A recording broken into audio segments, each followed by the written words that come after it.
headlines for this hour on VTV News. Businesses accelerate production from beginning of 2024.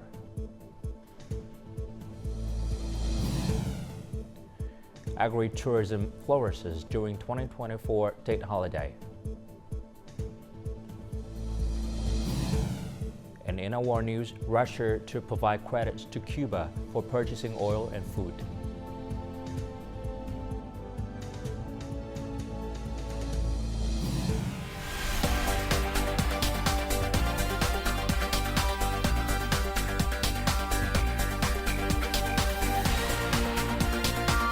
Broadcasting from Hanoi, the capital of Vietnam.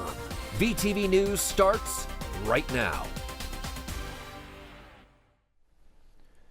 Hello, it's 3 p.m. local time in Hanoi. You're watching VTV News. On the occasion of the Lunar New Year, State President Võ Văn Thưởng offered incense to commemorate King An Dương Vương Ất Cổ Loa relics area on Friday morning. He also visited people from all walks of life in Đông Anh District, Hanoi. State President Võ Văn Thưởng expressed gratitude to his predecessors who have contributed to building and defending the country. During the visit, State President Võ Văn Thưởng specifically visited and encouraged the elderly and people in residential group 2, 3, and 4 of Đông Anh town. He expressed joy and observed the atmosphere of a village striving for innovations in Đông Anh. He hoped that along with development, the village love and neighborliness would be preserved and each family will continue to encourage and support each other in building Đông Anh into a driving force for development in the north of Hanoi.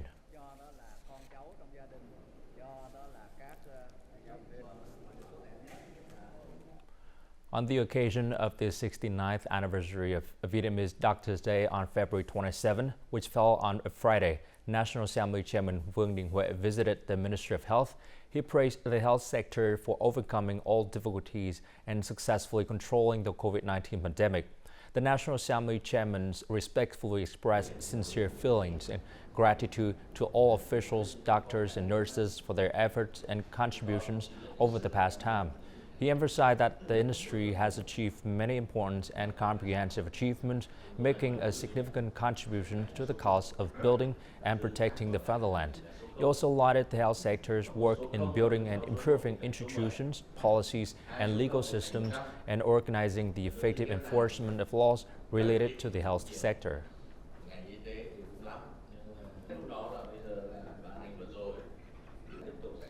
Today, on the 10th of the first lunar month, many businesses in southern provinces and cities are resuming operations, including those with a significant number of out-of-town workers. It has been reported that some businesses have already secured enough orders to sustain them for the entire year. At this company, it is a tradition to give lucky money on the first day of work. This practice is important for fostering employee loyalty, particularly with traditional orders projected to continue until the end of 2024. Despite many challenges in 2023, we opened 2 more production lines at the Bình Định province branch. This year, with the return of workers from Củ Chi district, we believe that together we can overcome difficulties and create new opportunities. Meanwhile, all management members of this company have visited workers on their first day of work in the year of the dragon. 80% of the workers are from Cà Mau province and almost all of them have returned. Stabilizing the workforce with 1,800 employees benefits both the company and the workers themselves. I used to take a year off to work for another company. There, I would often finish early when there was no merchandise to work on. But here, there's always a steady job to do, which helps keep my finances stable. According to the 2024 order situation, we need to continue recruiting workers, especially skilled laborers, to work together to create a high-quality enterprise. When employees are committed to the company, their skills improve, resulting in high-quality products. This is crucial for businesses to accelerate after date and take advantage of new orders and potential customers. Drawing from the experience of the 1 million hectare project of high quality and low emission rice, Vietnamese agri-businesses are now able to generate revenue not only from their agricultural products but also from the sales of carbon credits. As a result, the Vietnamese agriculture industry is entering 2024 with a great deal of optimism and several potential export orders. More to follow. According to this company, orders from traditional markets have increased compared to the same period last year. So far, businesses have secured export orders for the first half of the year. Notably, the company has recently won a rice export contract to Indonesia, involving over 60,000 tons of rice. I hope the project of 1 million hectares of high-quality and low-emission rice facilitates the planning of raw material areas in a way that suits the high demands of export markets. According to the Vietnam Rice Industry Association, Vietnam is projected to export over 8 million tons of rice this year while ensuring food security. Additionally, the export turnover of frozen durian in 2024 is forecast to increase by 30%. Other specialty fruits such as mango, banana, and dragon fruit also expect significant orders from China, the United States, and Australia in early 2024. We update the technical requirements from exporting countries to manufacture safe, high-quality products and build sustainable brands, alongside farmers. Vietnam's relevant agencies negotiate with partners to sign as many export contracts as possible for various types of products to contribute to the agricultural export turnover. Thanks to foreign trade agreements, Vietnamese fruit and vegetable exports can benefit from tariff incentives, which in turn increase the competitiveness of Vietnamese businesses. The Ministry of Industry and Trade is committed to expediting negotiations and reaching additional agreements with potential partners in order to diversify export markets. On Friday, Hà Giang province organized the official export of 36 tons of pickled radishes from Sinh Mân district to the Japanese market, marking a good start to the new year. Since 2022, Sinh Mân district has exported over 2,000 tons of pickled radishes to Japan. This successful export to the discerning Japanese market affirms the position of Hà Giang province agricultural products. During the meeting with over 50 Vietnamese agriculture entrepreneurs and units operating online sales channels, Minister of Agriculture and Rural Development Lê Minh Hoan encouraged all parties to adopt innovative technology to enhance the value of farm produce by 2024. In response to this, many enterprises have actively fostered production linkages to generate new momentum for the industry. The collaborative efforts of Nam Việt Corporation and Mekong Institute of Applied Science, Technology and Training in enhancing the value chain of trout fish are expected to bring positive prospects for other industries in 2024. The Vietnamese trout fish industry aims to achieve a target of $2 billion in export turnover this year. This will be accomplished by diversifying trout fish products to cater to the preferences of both import countries and the domestic market. There is a paradox as to why 146 countries consume Vietnamese char fish, but char fish is not popular among domestic consumers. We will organize an international culinary exhibition where char fish recipes will be introduced in March 2024. For our company, we promote products by telling the story of our long-standing brand name, which has been perpetuated for generations. Additionally, we also share effective marketing methods with other enterprises. Our company is the first to apply technology to the durian packaging process in Vietnam. We have received orders from many enterprises. The principle of these businesses is to process orders in no more than 3 minutes after customers hit the buy button. In 2024, China will remain Vietnam's primary export market for agricultural, forestry, and fishery products. Businesses are now aiming to expand their market share in this large market by focusing on other potential products, such as rubber, pepper, and cassava. On Monday, Hải Dương Province granted investment licenses to 7 foreign direct investment enterprises that are focused on industrial parks in the area. These projects have a combined capital of $15.3 million. They aim to leverage advanced production technology and modern management skills, which will contribute to the development of high-quality human resources. Since the start of 2024, Hải Dương Province industrial parks have attracted approximately $30.7 million in foreign direct investment.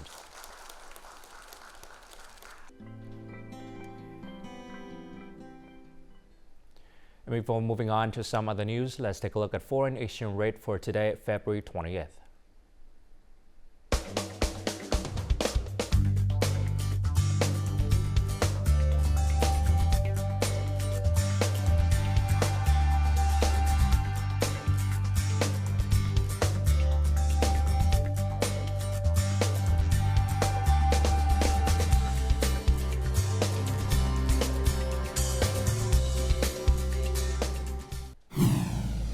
Coming up next on VTV News. Agri-tourism flourishes during 2024 date holiday.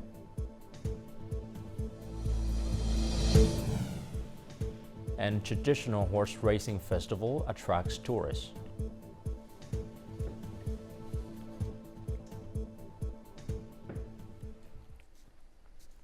Since Monday evening, 2 large forest fires have occurred in Tà Văn Commune and Mueang Hoa Commune, Sapa Town, Lào Cai Province. The burned areas in Tà Văn is approximately 10 hectares, while in Mueang Hoa it is about 1 hectare. These fires primarily affected poor forests and regenerated forests. To control the fire, Sapa Town has mobilized over 300 people, mainly military and self-defense forces. Their efforts include localizing the fire and constructing fire breaks. However, the firefighting process is challenging due to the thick vegetation and strong, constantly changing wind. Authorities have been working urgently since last night to prevent the fire from spreading into the old forest.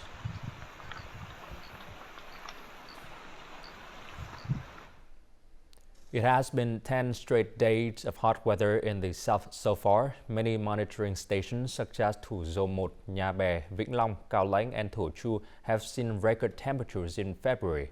Especially the temperatures in Biên Hòa has reached 38 degrees Celsius, breaking the highest level recorded nearly 30 years ago.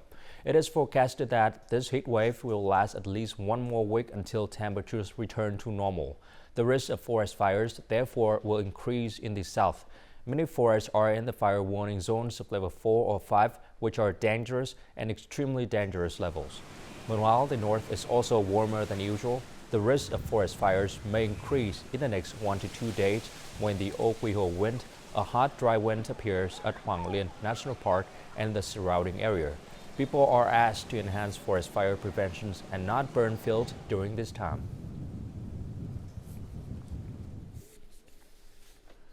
The southern regions is seeing intense hot weather with a surge in temperatures. As a result, workers, especially those working outdoors or those that have to go out, are exhausted from the sweltering weather. More to follow. In Ho Chi Minh City, the morning's cool temperature began to increase towards midday. It exceeded the scorching heat of 35 degrees Celsius by noon. Though there is insulation foam installed on this warehouse's roof, the hot air still pours down. It is sweltering from 10 a.m. to 3 p.m. I find loading goods in this weather is very exhausting. It is stuffy in the warehouse, but working outside is even worse with intense sunlight shining down. The sun is extremely hot this season, making us exhausted. I have no choice but to endure it. This year weather is fiercer than usual. On many routes, the majority of traffic participants wear masks, sunglasses, and some protective clothes to cover their skin. Several people even stop at the shady places during the red lights to avoid the sun. This scorching weather is considered unusual and dangerous.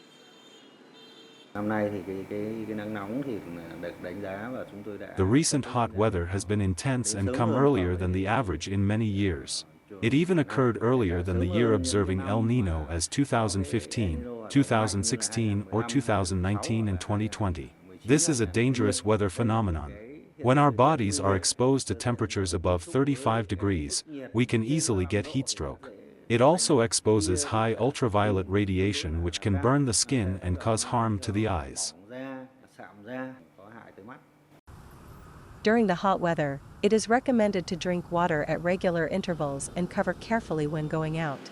In addition, people should also be careful of electric shock, fire, or explosions due to prolonged heat waves. Complying with the government's Resolution 01, the Ministry of Construction has set a target of building 130,000 social houses nationwide in 2024 to achieve the goal of providing at least 1 million houses for low-income people from now until 2030. To implement the direction, the Ministry of Construction had also worked on a plan to bring the national urbanization rate to 43.7% this year. It has sent documents to chairmen of the central provinces and city to request the specific numbers of social health registrations to be completed this year. Many localities successfully developed agri-tourism models in early 2024. This form of tourism drew the attention of thousands of visitors and generated significant income for farmers. It also served as the foundation for linking tourism with the developments of new-style rural areas in numerous provinces, as story in Guangxi province. This tourist complex in Henghua District, Guangxi Province, welcomed over 2,000 visitors daily during the Lunar New Year 2024 holiday. I find this tourism model wonderful. We can enjoy fresh air and mingle with nature. We will build more homestays where visitors can camp overnight in the near future. We will also invest in clean vegetable gardens for visitors to experience harvesting farm produce themselves. There are over 10 agritourism models in Henghua District. When visiting these facilities, tourists can engage in various interesting activities, including learning about orchards, sightseeing, fruit harvesting, and tree planting.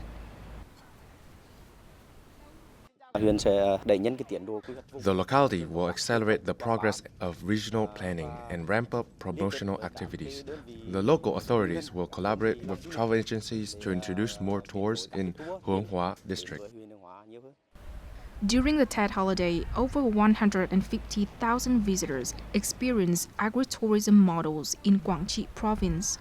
This impressive record contributes to securing farm produce output and promoting the development of agricultural trade. The ancient city of Hội An in central Vietnam has been named among the world's top 25 honeymoon destinations of 2024 on TripAdvisor's 2023 Traveler Choice Best of the Best Awards. The rankings are based on reviews from tourists over the past 12 months. Hội An was an important trading port in Southeast Asia from the 15th to 19th centuries. It has become a popular destination for domestic and foreign travelers. On the 14th day of every lunar month, Hội An hosts the Full Moon Night in the Old Town and other festivals with colorful lanterns of various shapes and sizes.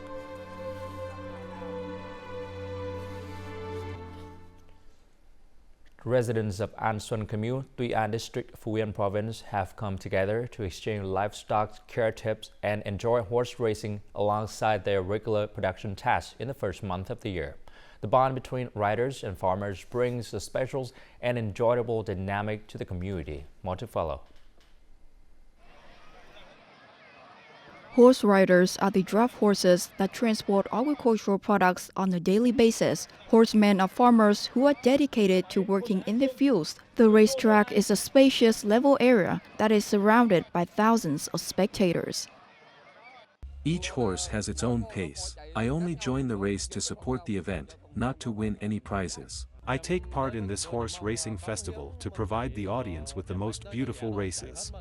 The horse racing festival is most enjoyable and thrilling due to its amateur and folksy nature. In addition to the skilled and exciting performances of some horses, there are also numerous surprising and entertaining moments. Some horses may buck off their riders right after the race starts. Others may run in the opposite direction, and occasionally, a horse may even drop out midway through the race. This contest is fun and has an amateur vibe. I think it needs more attention for further development. This festival helps preserve, develop, and share the unique cultural values of the local area with everyone. The traditional horse racing festival of Go Thi Thung is an Asian cultural tradition that demonstrates the martial spirit of the people of Phú Yên. The Yên Tử Spring Festival, one of the largest and longest festivals in the north, kicks off in Uông Bí City of Quảng Ninh Province on Monday. The festival also features meaningful activities to honor, preserve, and promote the value of the Yên Tử Relic Complex. The community of Yên Tử and surrounding provinces are applying for UNESCO recognitions as a World Heritage. Yên Tử National Relic Site is well known with the name of King Trần Nhân Tông, the founder of Vietnam's Trúc Lâm Zen sect. In the first days of the lunar year, thousands of tourists and Buddhists visit the relic to wish for peace and happiness. We visit the pagoda to pray for blessings and peace. This is a very sacred site. This year, the Yên Tử Spring Festival features several sacred rituals and activities to honor the ideology of King Mang Trần Nhân Tông and Trúc Lâm Zen sect. Preserving and promoting the cultural values of Trúc Lâm Zen sect is one of the crucial cultural pillars of Quảng Ninh Province. This will contribute to developing a unique culture of the province in the modern day. This complex site is imbued with Vietnamese traditions and the spirit of Trúc Lâm Zen sect. The site boasts favorable conditions to promote these values. Yên Tử is considered a home to Vietnamese Buddhism, with dozens of pagodas, hundreds of towers, and thousands of ancient relics. On January, 3 northern provinces of Quảng Ninh, Hải Dương, and Bắc Giang completed a scientific dossier seeking UNESCO World Heritage recognition for Yên Tử. The city has been coordinating closely with the governing board of the Vietnam Buddhist Sangha in Quảng Ninh Province to strengthen state management. We are also striving to promote the values of this special national relic. Yên Tử Festival not only commemorates the merits of ancestors, but also reminds today's generations to preserve and promote the precious cultural heritage of the country. Coming up next in our War News, Russia to provide credits to Cuba for purchasing oil and food.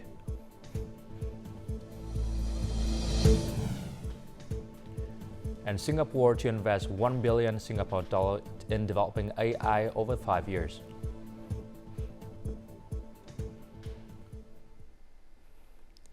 Russian Foreign Minister Sergei Lavrov began a tour on Latin America on Monday, starting with a one-day visit to Cuba. He then proceeded to Venezuela and Brazil to attend the meeting of foreign ministers of the Group of 20, or G20, leading developed and emerging economies. In Havana, Lavrov held a meeting with Cuban President Miguel Diaz-Canel and his Cuban counterpart Bruno Rodriguez. During his official visit, Lavrov announced that Russia would provide Cuba with 2 credits for purchasing oil and food products, with agreements currently being implemented. He also mentions that the Russian-Cuban Intergovernmental Commissions will meet in the first half of this year to discuss cooperation in energy resources and other areas.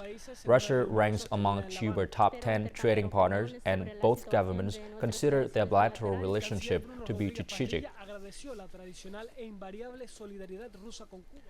Canada has pledged to provide Ukraine with 800 small unmanned aerial vehicles, or UAVs, with a total value exceeding $70 million. This announcement was made by Canadian Minister of Defense Bill Blair on Monday. The UAVs are part of the larger $370 million military aid package announced by Canadian Prime Minister Justin Trudeau during his visit to Ukraine last year.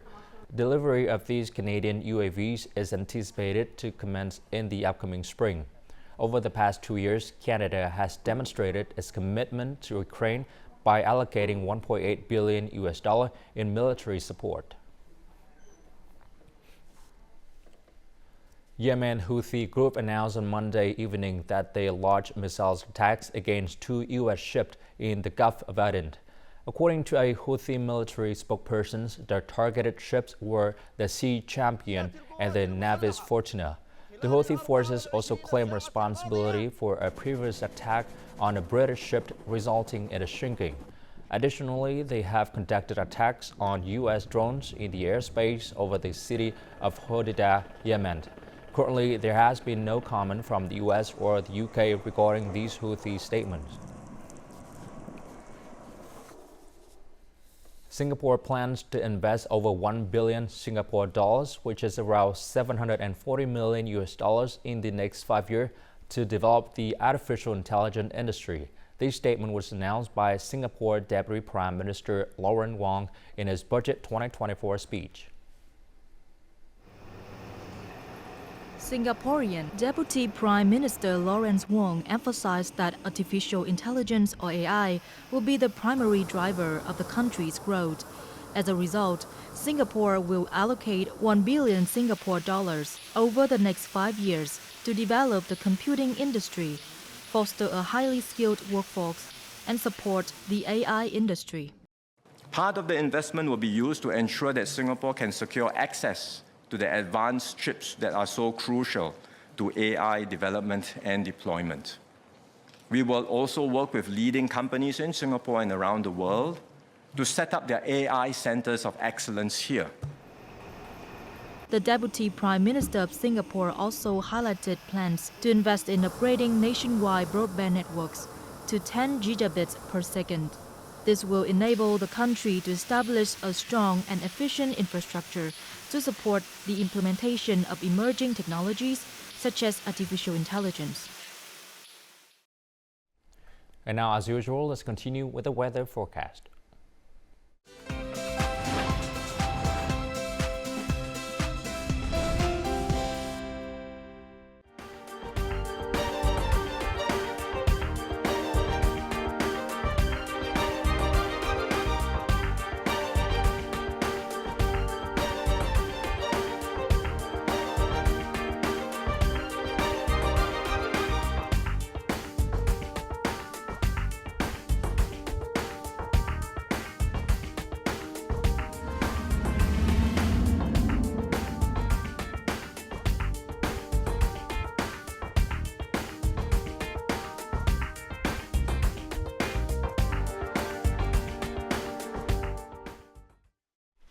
And that's all the news for today. To rewatch the program, you can log on to VTVgo.vn or download a mobile application VTVgo. Thanks for watching and goodbye for now.